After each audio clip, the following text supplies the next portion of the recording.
Bolehkah leasing melakukan penarikan paksa kendaraan yang menunggak? Selamat berjumpa kembali dengan saya, Maro, di Maro Channel. Topik pembahasan yang akan kita bahas di video kali ini cukup menarik, karena hal ini adalah sesuatu hal yang sering menjadi permasalahan di masyarakat. Upaya penarikan paksa oleh pihak leasing sering mendapatkan perlawanan dari pihak debitur. Bahkan hal ini bisa menyebabkan keributan, bahkan saling menyerang satu sama lain dengan kekerasan, dan ujung-ujungnya saling membuat laporan ke pihak yang berwajib. Bahkan tidak jarang hal seperti ini menjadi persoalan pidana. Ada yang dilaporkan atas perbuatan tindakan pidana penganiayaan, ada yang dilaporkan karena dugaan pencurian, dan sebagainya. Oleh karena itu, mari kita simak seperti apa sih sebenarnya ketentuan hukum mengenai penarikan dan eksekusi terhadap mobil atau motor yang statusnya menunggak cicilan. Bagi kebanyakan masyarakat Indonesia, jarang yang paham yang disebut dengan hukum atau undang-undang yang mengatur tentang pembiayaan, leasing, dan bank. Bahkan mungkin sebagian besar masyarakat Indonesia asing mendengar apa itu yang dimaksud dengan fidusia. Jadi fidusia atau jaminan fidusia diatur dalam Undang-Undang Nomor 42 Tahun 1999 tentang jaminan fidusia. Mari kita lihat pasalnya. Menurut pasal 1 ayat 1, fidusia adalah pengalihan hak kepemilikan suatu benda atas dasar kepercayaan dengan ketentuan bahwa benda yang hak kepemilikannya dialihkan tersebut tetap dalam pengawasan atau dalam penguasaan pemilik benda.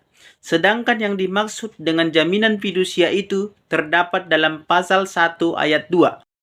Mari kita lihat di sini bahwa hak jaminan atas benda bergerak, baik yang berwujud maupun yang tidak berwujud, dan benda tidak bergerak, khususnya bangunan yang tidak dapat dibebani hak tanggungan sebagaimana dimaksud Undang-Undang Nomor 4 Tahun 1996 tentang hak tanggungan atas tanah beserta benda-benda yang berkaitan dengan tanah yang tetap berada dalam penguasaan pemberi fidusia sebagai agunan bagi pelunasan utang tertentu yang memberikan kedudukan yang diutamakan kepada penerima fidusia terhadap kreditur lainnya.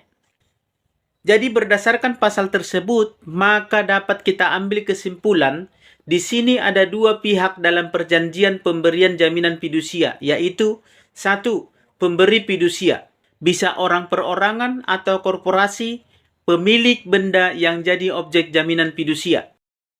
Yang kedua, penerima fidusia, bisa orang perorangan atau korporasi yang mempunyai piutang yang dijamin dengan jaminan fidusia. Ini disebut dengan kreditur, pembiayaan atau leasing atau bank. Jadi debitur, nasabah sebagai pihak yang memiliki utang disebut sebagai pemberi fidusia. Sedangkan kreditur atau leasing atau leasing tadi atau yang memiliki piutang disebut sebagai penerima fidusia. Jadi jelas ya. Untuk diketahui bahwa pembebanan objek fidusia harus memperhatikan beberapa hal ini. Saya harus jelaskan. Pertama, perjanjian jaminan fidusia adalah perjanjian ikutan dari suatu perjanjian pokok yang menimbulkan kewajiban bagi para pihak untuk memenuhi suatu prestasi, mencakup, memberikan sesuatu, berbuat sesuatu, atau tidak berbuat sesuatu yang dapat dinilai dengan uang. Kedua, pembebanan benda dengan jaminan fidusia itu dibuat dengan akte notaris berbahasa Indonesia berupa akte jaminan fidusia. Jadi harus berbahasa Indonesia ya. Ketiga, benda yang dibebani jaminan fidusia wajib didaftarkan untuk selanjutnya diterbitkan sertifikat jaminan fidusia. Dan yang terakhir, yang keempat, jaminan fidusia hapus karena hapusnya hutang yang dijamin dengan fidusia. Pelepasan hak atas objek fidusia oleh penerima fidusia atau musnahnya objek jaminan fidusia. Sekarang persoalannya, bagaimana pelaksanaan eksekusi terhadap objek fidusia itu sendiri yang objeknya berada di dalam kekuasaan debitur si nasabahnya saat debitur nasabahnya itu cedera janji. Memang dalam ketentuan fidusia, barang yang menjadi objek fidusia ada pada penguasaan debitur nasabahnya yang memiliki utang karena perjanjian yang telah disepakati sebelumnya atas dasar kepercayaan. Sederhananya begini, ketika seseorang membeli kendaraan bermotor atau kendaraan mobil dengan cara kredit misalnya, melalui lembaga pembiayaan leasing, maka kendaraan yang dibeli itu dengan cara dibiayai oleh leasing tersebut secara fisik sudah bisa dipakai atau dikuasai secara fisik ya. Tetapi BPKB kendaraan tersebut sejak awal memang sudah ditahan oleh pihak leasing sampai orang itu nantinya telah melakukan pelunasan atau semua cicilan dan tunggakan dari kredit yang diperjanjikan lunas. Tetapi apabila ternyata nasabah tadi ingkar janji atau cedera janji, yaitu tidak melakukan pembayaran kredit sesuai dengan jangka waktu yang sudah disepakati, apalagi sampai menunggak berbulan-bulan, maka berdasarkan ketentuan pasal 15 ayat 3 Undang-Undang Nomor 42 Tahun 1999 tentang fidusia ditegaskan bahwa apabila debitur nasabahnya cedera janji, maka penerima fidusia mempunyai hak untuk menjual benda yang menjadi objek jaminan fidusia tadi atas kekuasaannya sendiri. Lebih lanjut, dalam ketentuan di pasal 29 ayat 1 Undang-Undang Fidusia disebutkan, apabila debitur atau pemberi fidusia cedera janji, maka eksekusi terhadap benda yang menjadi objek jaminan fidusia dapat dilakukan dengan beberapa cara. Pertama, dengan pelaksanaan titel eksekutorial, sebagaimana dimaksud dalam pasal 15 ayat 2 oleh penerima fidusia. Kedua, dengan penjualan benda yang menjadi objek jaminan fidusia atas kekuasaan penerima fidusia sendiri, melalui pelelangan umum serta pengambilan pelunasan piutangnya dari hasil penjualan. Ketiga, dengan cara penjualan di bawah tangan yang dilakukan berdasarkan kesepakatan pemberi fidusia dan penerima fidusia, nasabah dan leasingnya. Jika dengan cara demikian dapat diperoleh harga tinggi yang menguntungkan para pihak. Selanjutnya, dalam ketentuan pasal 15 Undang-Undang Jaminan Fidusia menegaskan bahwa di dalam sertifikat jaminan fidusia sebagaimana dimaksud dalam pasal 14 ayat 1 dicantumkan kata-kata demi keadilan berdasarkan ketuhanan yang Maha Esa ayat 2-nya. Sertifikat jaminan dimaksud dalam ayat 1 mempunyai kekuatan eksekutorial yang sama dengan putusan pengadilan yang memperoleh kekuatan hukum tetap. Ayat 3, apabila debitur cedera janji, penerima fidusia mempunyai hak untuk menjual benda yang menjadi objek jaminan fidusia atas kekuasaannya sendiri. Oke ya, jelas sekali.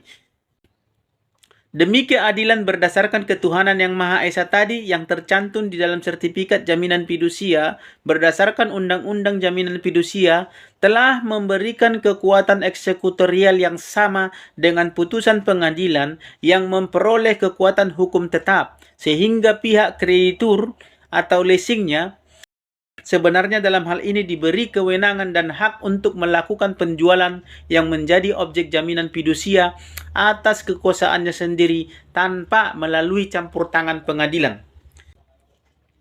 Akan tetapi yang terjadi pada prakteknya, pihak leasing ataupun kreditur akan memberikan kuasa kepada debt collector untuk mengambil kendaraan yang menjadi objek jaminan dengan melakukan penarikan dari kekuasaan atau dari tangan debitur nasabahnya tersebut yang tidak jarang dilakukan dengan cara upaya pemaksaan atau hal-hal yang merugikan atau yang meresahkan.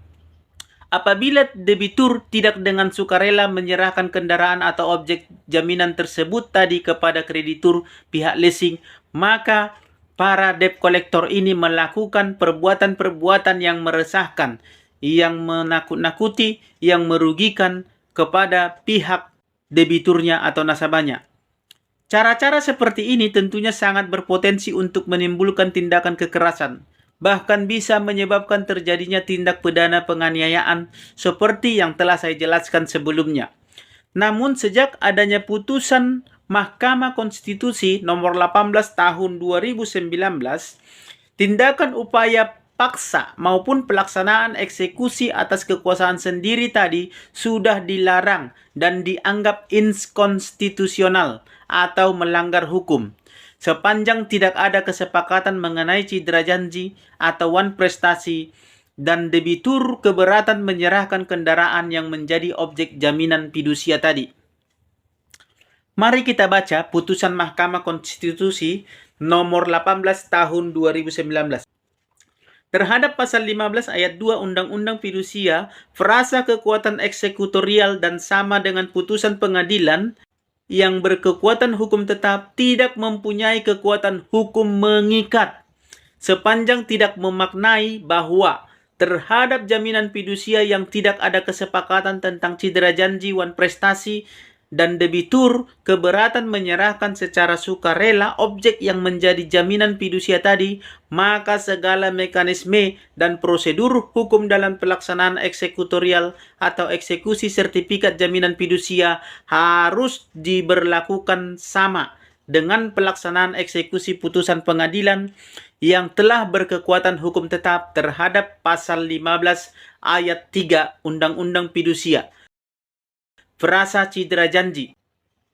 Eksekusi sertifikat jaminan fidusia harus dilakukan dan berlaku sama dengan pelaksanaan eksekusi putusan pengadilan yang telah berkekuatan hukum tetap.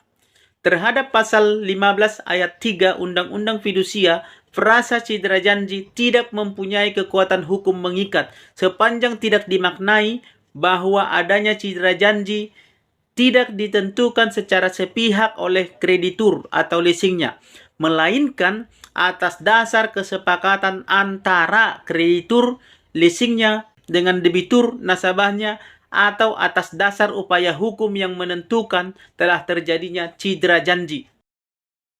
Oke ya, sampai di sini jelas. Jadi dalam putusan tersebut, penerima fidusia atau kreditur leasing hanya dapat melakukan eksekusi objek jaminan fidusia jika yang pertama itu wan prestasi atau cedera janji tadi tidak ditentukan sepihak, melainkan berdasarkan kesepakatan antara kreditur nasabahnya dengan debitur leasing atau pembiayaannya. Ya, misalnya pada saat penarikan kendaraan ada selisih pendapat antara debitur nasabah dengan kreditur pembiayaan mengenai telah terjadinya wan prestasi. Menurut debitur, ia tidak melakukan wan prestasi atau menunggak dalam melakukan pembiayaan, atau bisa juga menurut debitur nasabah, ia tidak melakukan penunggakan sebanyak yang dihitung oleh kreditur atau leasingnya, sehingga debitur nasabahnya keberatan menyerahkan kendaraan tersebut secara sukarela kepada kreditur. Maka dalam kondisi ini, kreditur tidak bisa melakukan upaya penarikan secara paksa dari tangan debitur. Apabila ada kata sepakat mengenai terjadinya cedera janji dan debitur nasabahnya dengan sukarela menyerahkan kendaraan tersebut kepada kreditur atau pihak leasing, maka bisa diterapkan eksekusi yang diatur dalam pasal 15 ayat 3 Undang-Undang Jaminan Fidusia tadi. Kedua, jika tidak ada kata sepakat mengenai terjadinya cedera janji, maka cara lain yang bisa dilakukan oleh kreditur atau leasingnya atau pembiayaannya adalah dengan melakukan upaya hukum tertentu, seperti mengajukan gugatan ke pengadilan untuk menentukan bahwa telah terjadinya wan prestasi atau cedera janji. Ini jelas sekali ya, bahwa jika kreditur leasing dan debitur nasabah tidak sepakat mengenai telah terjadinya wan prestasi dan debitur nasabahnya keberatan menyerahkan objek jaminan fidusia secara sukarela, maka penerima fidusia kreditur leasing tidak boleh melakukan eksekusi sendiri atau melakukan penarikan paksa dari tangan atau kekuasaan debitur nasabahnya, melainkan harus mengajukan permohonan pelaksanaan eksekusi kepada pengadilan negeri. Oleh karenanya, untuk melakukan eksekusi jaminan fidusia perlu dilihat kembali kondisi-kondisi sebagaimana telah dijelaskan tadi. Itulah penjelasan singkat mengenai boleh atau tidaknya leasing melakukan penarikan paksa terhadap kendaraan yang menunggak. Dalam hal ini, melalui penjelasan dan undang-undang yang telah saya paparkan tadi, saya sampaikan tadi, leasing tidak boleh melakukan penarikan paksa kendaraan yang menunggak terhadap nasabah. Terlebih jika nasabahnya tidak setuju. Ya, jika hal itu dilakukan, maka berarti leasing atau pembiayaan atau krediturnya telah melakukan pelanggaran hukum. Dan hal itu tidak boleh terjadi. Oke, semoga penjelasan di video kali ini bermanfaat buat Anda semua, supaya Anda mengetahui dan memahami tentang bagaimana sebenarnya hukum tarik-menarik kendaraan yang terjadi di Indonesia ini, yang sebenarnya tidak terjadi semestinya, ya, tidak terjadi sesuai dengan hukum. Dan kita sebagai masyarakat Indonesia harus paham tentang hukum supaya kita tidak terabaikan hak-hak kita atas dasar hukum yang tidak kita pahami dan kita tidak ketahui. Oke, semoga penjelasan di video kali ini bermanfaat buat Anda semua. Dan akhir kata saya ucapkan salam sahabat.